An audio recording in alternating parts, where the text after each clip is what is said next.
حكاية جديدة. حكاية ايه يا ترى؟ حكاية عهد الأصدقاء. يلا بينا يا حلوين نشوف ايه هي الحكاية. كان يا مكان يا سعد يا إكرام، ما يحلى الكلام إلا بذكر النبي عليه الصلاة والسلام. عليه الصلاة والسلام يا ماما نونا. كان فيه 2 أصحاب، كان كل واحد فيهم بيحب التاني جدا جدا. مين هما ال2 الأصحاب؟ خالد وحمزة. خالد وحمزة يا حبايبي ما كانوش أصحاب بس، كانوا كمان جيران، وكمان عائلاتهم كانوا يعرفوا بعضيهم، وكمان كانوا في نفس المدرسة. وخالد وحمزة كانوا يا حبايبي هما الاتنين مفيش أي حاجة بيعملوها غير مع بعض. يعني كانوا بيصحوا من النوم هما الاتنين، وكانوا بيدخلوا الحمام ويغسلوا وشهم وإيديهم، وكمان بيتوضوا وبيصلوا. يعني هما الاتنين كانوا محافظين على الحاجات دي. ويا حبايبي خالد وحمزة كانوا شاطرين جدا في المدرسة، وكانوا بيحبوها كمان، ودايما كانوا بيطلعوا من الممتازين. وخالد وحمزة كانوا هما الاتنين بيوعدوا بعض على طول ان هما يكونوا دايما من المتفوقين في المدرسة. طيب تيجي نشوف خالد بيحب ايه وحمزة بيحب ايه.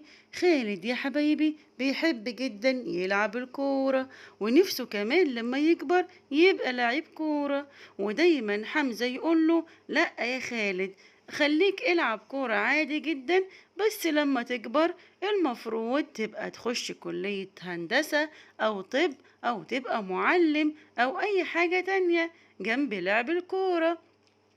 والله أعلم.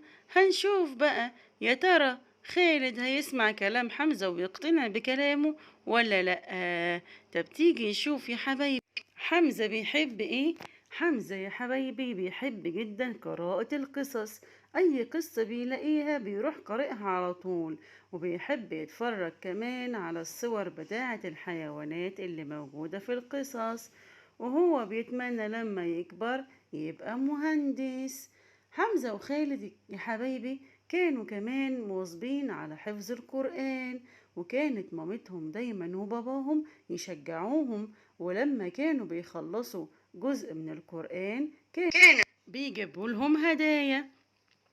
طيب في يوم من الأيام يا حبايبي مامة حمزة قالت له يا حمزة، في خبر هيزعلك يا حبيبي، بس انت لازم تبقى قوي ولازم ترضى بيه. قال لها ايه هو يا ماما؟ انتي خضتيني في ايه؟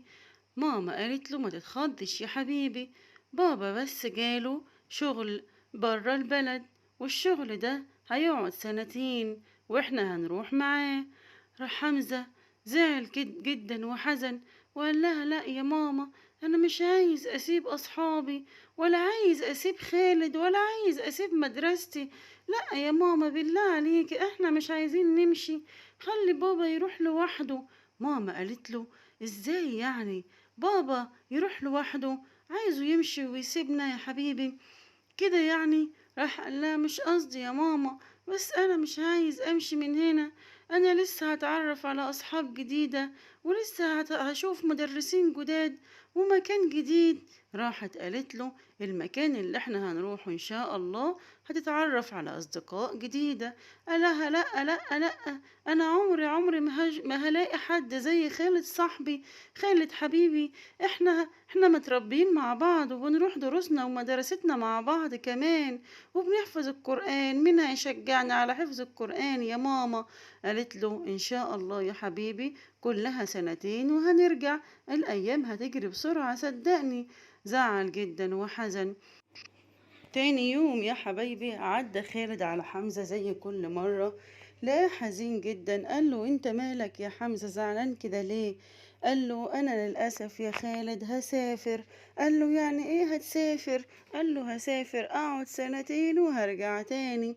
قال له لا ازاي هتسيبني يعني؟ لا انت حبيبي انت صديقي الوحيد. راح قال له وانت كمان، بس انا لازم اسافر عشان شغل بابا، بس انا هوعدك هوعدك يا خالد إن احنا كل يوم هنكلم بعض وهنسأل على بعض، وأنا هخلي ماما تاخد رقم مامتك وكل يوم نكلمه بعض. راح قال له أنا زعلان جدا، لأ يا حمزة ما تسيبنيش وتمشي. راح قال له والله وأنا كمان زعلان جدا، لكن إن شاء الله الأيام هتجري بسرعة، ماما قالت كده. راح قال له لأ الأيام مش بتجري. راح قال له لأ بإذن الله الأيام هتجري بسرعة، وإحنا كل يوم هنكلم بعض.